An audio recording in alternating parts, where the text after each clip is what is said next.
Hello, how's it going? Welcome back. I'm back finally. It's been ages. I've not done a video since October. Reason being, I went offshore on the 19th of October it was, and I came back start of the second week or end of the first week of December, something like that. And then it was immediately all hands on deck to move house. So you can see behind me, this is a new location. I have a new house, a new man cave. This is my new man cave, and everything's going well. This isn't finished yet. The house isn't finished yet. Rachel and I, I'll say that again, have finally moved in together after 8.5 years. It's fine, it's fine. 8.5 years is the perfect amount of time to wait before moving in together. Perfect, spot on. Everybody else goes too fast. 7 years, what a joke. Anyway, so we're finally moved in. The house isn't complete yet. We ordered a settee, or rather a suite downstairs, sofa suite downstairs in September, and it's not going to be here till January at the earliest now. So it's all up in the air. This isn't finished yet. There's nothing on the walls. I've got shelves to put up over there. And this couch has to go. This is the fold-out sofa bed from my old house. It's just too big for in here. It's way too big, so I'm getting a smaller one. And so, it's a work in project. Work in progress. Yes, progress. Welcome back, Mike. Today is the Christmas video because it's the 23rd of December as I record this. I usually do it with Matthew, but as you know, with COVID, lockdown, all that stuff, it's difficult to get together with people now, especially since I've moved further away. Also, Matthew's a joiner and his industry's been hit really hard by everything because all the merchants, all the suppliers have been hit, and there's jobs getting backed up because equipment hasn't arrived or materials haven't arrived, and he's just been working flat out trying to, because things have just backed up on top of backed up on top of backed up, job on top of job on top of job, and he's been working 7 days a week for several weeks now, and he'll probably be working right up to Christmas.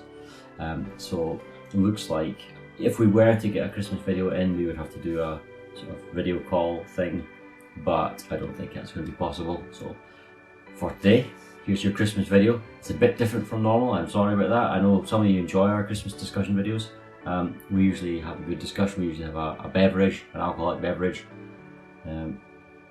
Hold on. Coffee there. Some rum.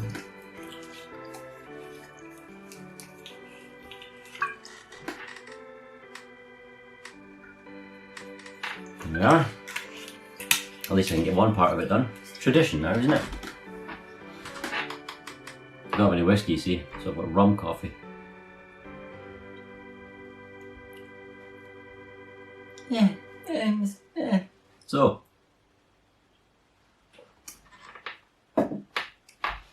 new house, new man cave, incomplete, new man cave, and also new RC truck.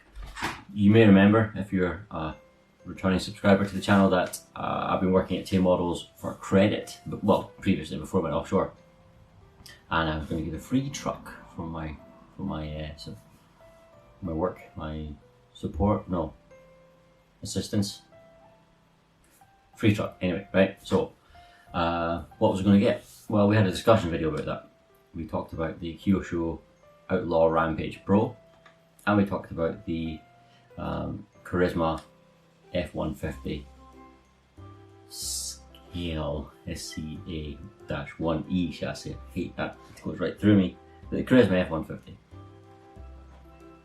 I should say off the bat, the Kyosho, no, straight out the door. I did a lot of research on the Kyosho. It's just way too limited, and very fragile. The drivetrain is very fragile, only plastic gears, no metal upgrades available. That very quickly, no. So I was looking at the Charisma. But then, FTX announced the Texan. Don't get me wrong, I wasn't going to get the Texan. But, you know how if you get a fresh perspective at something, fresh look at something, it can change your, just give you, well, hang on, I never noticed that before, you know, just a wee fresh look at something. Well, obviously we've seen cage trucks before. I mean, the Axial Honcho, classic example. G-made bomb. Well, I never really clicked with a sort of cage truck before. But the Texan, just, something about it just looked right to me. I was like, oh, that looks really good. I never appreciated a cage truck before. let's have a look at other cage trucks. So I did. And all of a sudden, the G-Made bomb, to me, looked fantastic. It looked so good. But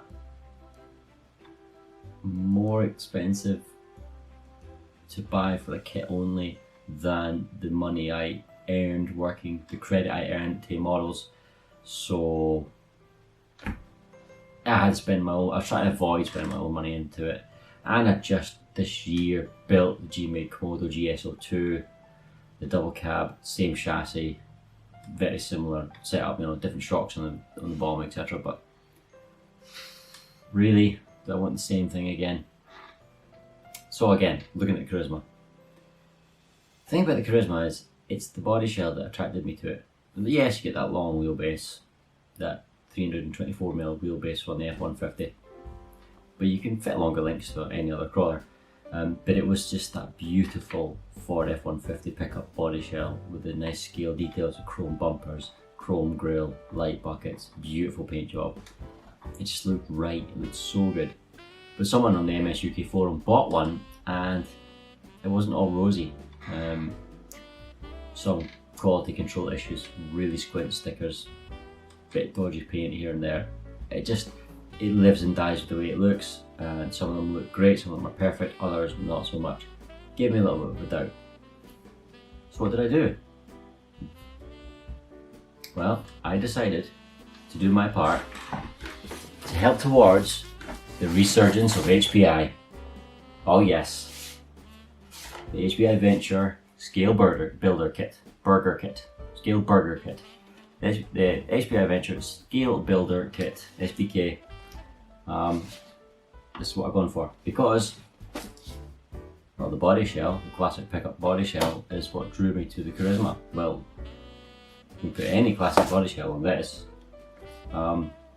so I can get any classic pickup body shell, which I already have, but I won't show you it yet. I'm not painted or anything yet, but I've got one. So this is what I went for. Why the Venture? Well, I like HPI, always have. I want to help them make their recovery, make their comeback. Do my part for it. Okay, it's only a small part, but every little bit helps. It's a very good truck, very well regarded.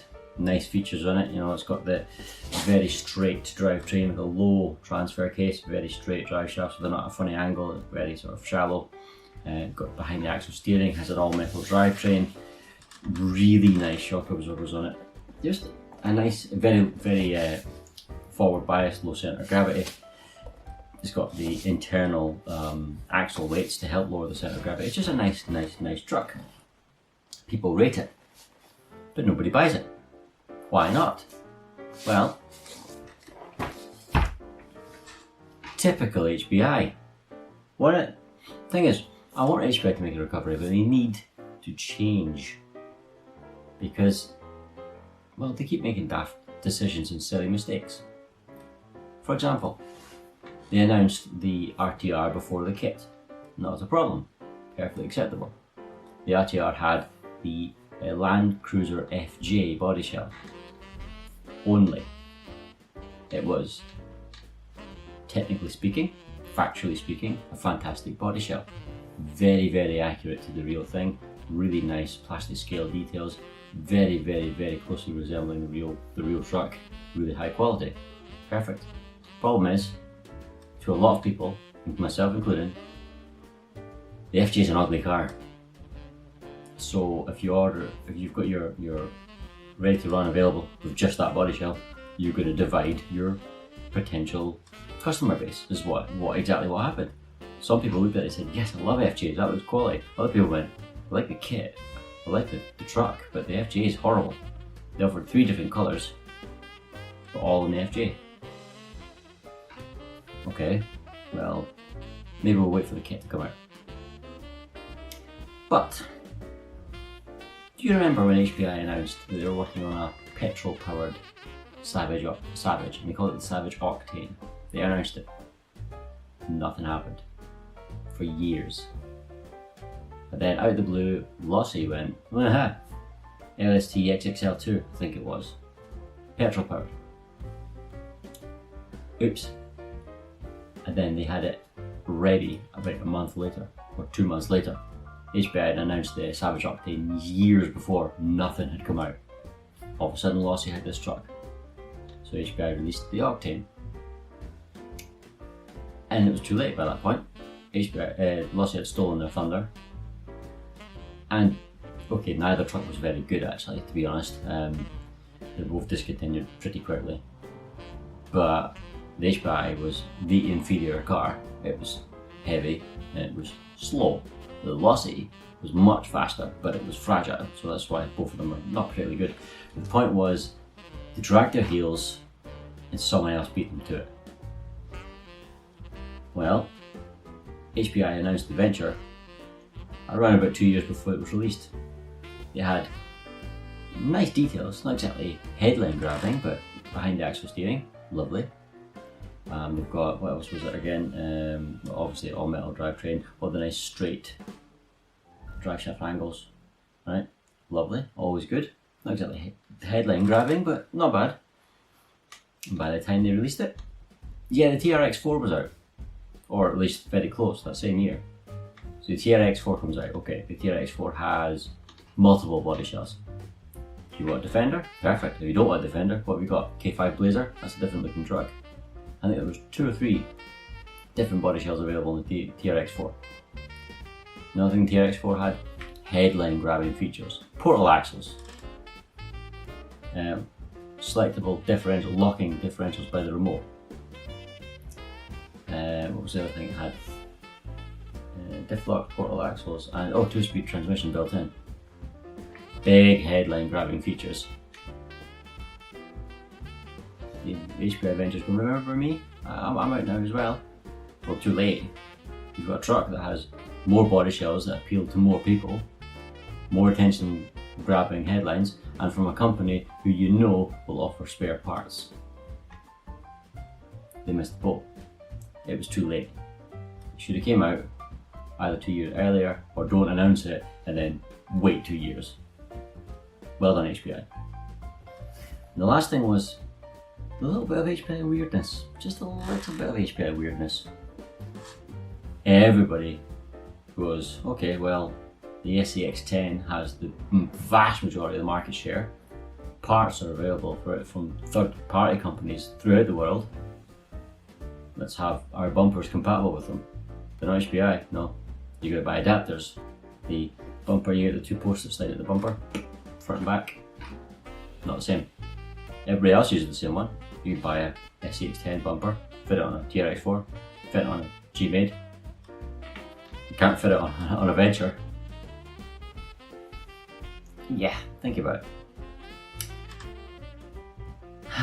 Never mind. That's what I've gone for. And I have some upgrades arriving soon as well. I have the bumper adapters to fit standard SCX10 bumpers to the Venture. Perfect. I ordered from Shapeways some 3D printed battery bar, because if you look here, battery bar is on, it's a bit dark if I come forward in front of the window. The battery bar is on the rear of the truck, quite high up, and the motor's at the front. Well, you can get a battery bar printed out that puts it horizontally low down just behind the transfer case, which is what I've ordered from Shapeways. Unfortunately, what happened is I ordered a battery bar, and also you've got to get a brace to replace the bar, because this battery bar actually braces the rear of the truck. So you take that out, you put a brace in. So I ordered the battery bar and the brace from Shapeways, 3D printed, and what they sent were some dice. They weren't even normal dice, they were like elongated and weird and sharp, and they were like hollow with branch. They were like something you'd use on a Ouija board or something. They were weird. And the address was for some Frenchman in France. So a Scottish guy in Scotland orders HPI parts, and they send some dice that a Frenchman from France ordered. Anyway, so they're not here yet, funnily enough, but they will arrive, and with the bumper adapters on, slightly lower centre of gravity, yeah, sorted. I can get normal bumpers on it. I'm going to build this in the same vein as I hoped to build the Charisma, because if you remember the Charisma, okay, I'll take another step back. I really like Tamiya CC01 land feeder. I was going to build a trail truck with a land feeder, not a dedicated rock crawler, just slightly lower, slightly more realistic, still some climbing ability but more trailing. Then I saw the Charisma and I was like, well, that's better looking than the land feeder and also better in every way. So move that aside, then we have the Charisma. Well, the Charisma I decided not to get, but I'm going to build this in the same vein as I would have built the Charisma. So this will be slightly lower than my G-Made Komodo. It won't be as front heavy, front biased. I'll focus on front bias with that. I put the front big SSD axle, well not axle, it's hub weights on it, big wheel weights. Try to get as much weight forward as possible. On this I'm much happier, although it is forward biased and I have post.